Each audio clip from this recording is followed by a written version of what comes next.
की एक अमीर घर की लड़की और शिवम नाम के एक मिडिल क्लास लड़के की है। आज अंकिता के कॉलेज का पहला दिन था। वो अपने कॉलेज के पहले दिन को लेकर इतनी खुशी थी कि वो क्लास शुरू होने के 1 घंटे पहले कॉलेज पहुंच गई थी। अंकिता अपने क्लास में जाकर बैठ जाती है। फिर धीरे धीरे सारे स्टूडेंट क्लास आते हैं। कुछ समय बाद टीचर आते हैं और अपना परिचय देते हैं। तभी दरवाजे से शिवम की आवाज आती है, सर क्या मैं अंदर आ सकता हूँ? टीचर कहते हैं, यस कम इन। अंकिता शिवम की तरफ देखती है। शिवम क्लास के आखिरी बेंच पर जाकर बैठ जाता है। थोड़ी देर बाद टीचर सभी स्टूडेंट से कहता है कि 2 दिनों के बाद आप लोग का फ्रेशर पार्टी होगा। अगर कोई स्टूडेंट प्रोग्राम में भाग लेना चाहता है तो क्लास के बाद ऑफिस में जाकर अपना नाम लिखवा सकता है। शिवम ने सोचा क्यों ना मैं भी अपना नाम इस प्रोग्राम में लिखवा दूं। शिवम को गाने गाने का बहुत शौक था तो उसने अपना नाम सिंगिंग लिस्ट में लिखवा दिया। 2 दिनों के बाद फ्रेशर पार्टी शुरू होती है। अंकिता भी प्रोग्राम हॉल में जाकर बैठ जाती है। थोड़ी देर बाद प्रोग्राम शुरू होता है और कुछ समय बाद शिवम की बारी आती है। शिवम घबराते हुए मंच में जाता है और गाना शुरू करता है। शिवम के गाने की आवाज सुनकर सारे स्टूडेंट और टीचर उनके गाने की धुन के साथ गुनगुनाने लगते हैं। अंकिता भी शिवम के गाने को मन ही मन गुनगुनाने लगती है।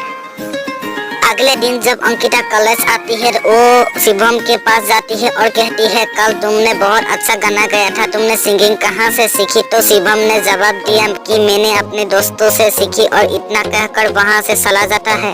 अंकिता उससे और भी बात करना चाहती थी लेकिन नहीं कर पाए। फिर उस दिन के बाद अंकिता रोज शिवम से बातें करने की कोशिश करती लेकिन शिवम केवल उसे हाँ और ना में जवाब देकर वहाँ से चला जाता, क्योंकि शिवम जानता था कि शायद अंकिता उसे पसंद करने लगती है। लेकिन शिवम उसके करीब नहीं जाना चाहता था। उसे पता था कि अंकिता बहुत अमीर घर की है और एक मैं मिडिल क्लास की लड़का हूँ। हम दोनों के बीच प्यार नहीं हो सकता। मुझे अपनी पढ़ाई में ज्यादा ध्यान देना।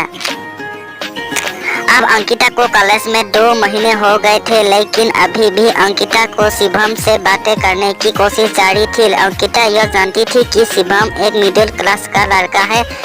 इसके बावजूद वो शिवम को पसंद करने लगती है लेकिन अंकिता ने कभी भी अपने दिल की बात शिवम को नहीं बताई। एक दिन अंकिता शिवम के पास जाकर कहती है कि मेरी कार खराब हो गई है, क्या तुम मुझे अपनी बाइक पर बिठाकर घर तक चल सकते हो? शिवम कहता है कि मैं तुम्हें अपनी बाइक पर नहीं बिठा सकता। अगर किसी ने देख लिया तो क्या कहेंगे? कुछ नहीं कहेंगे पागल। अंकिता कहती है, मैं कह दूंगी कि हम दोनों दोस्त हैं, तुम डरो मत। शिवम कहता है ठीक है। शिवम अपनी बाइक को लेके आता है। अंकिता बाइक पर बैठ जाती है। शिवम अंकिता को लेकर निकल पड़ता। अंकिता बहुत खुश थी।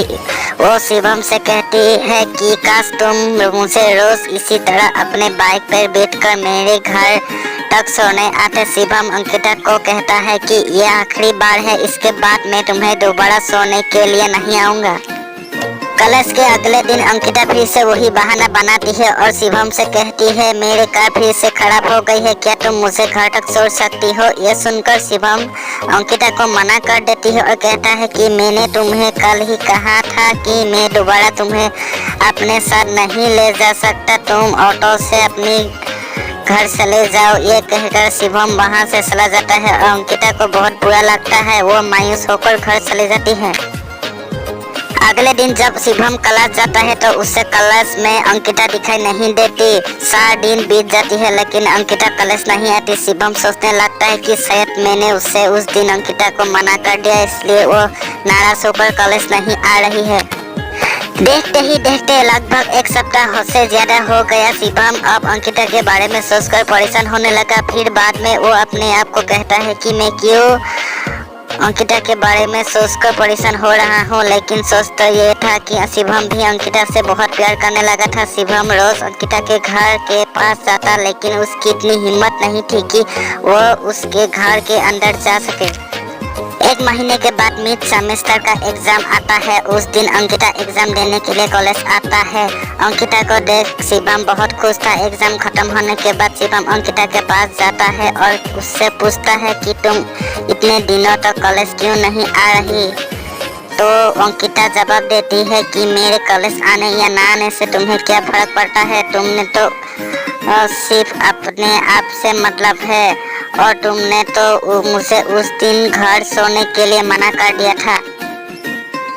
शिवम, हाँ उस दिन मुझे गलती हो गई, उसके लिए मैं तुमसे माफी मांगता हूँ, प्लीज मुझे माफ कर दो। अंकिता कहती है कि तुम्हें नहीं पता, लेकिन मैं तुम्हें पसंद करने लगी थी, पता नहीं क्यों तुमसे बातें करना, तुम्हारे साथ रहना मुझे अच्छा लगने लगा था, लेकिन तुम्हें मेरी फीलिंग को समझते ही नहीं।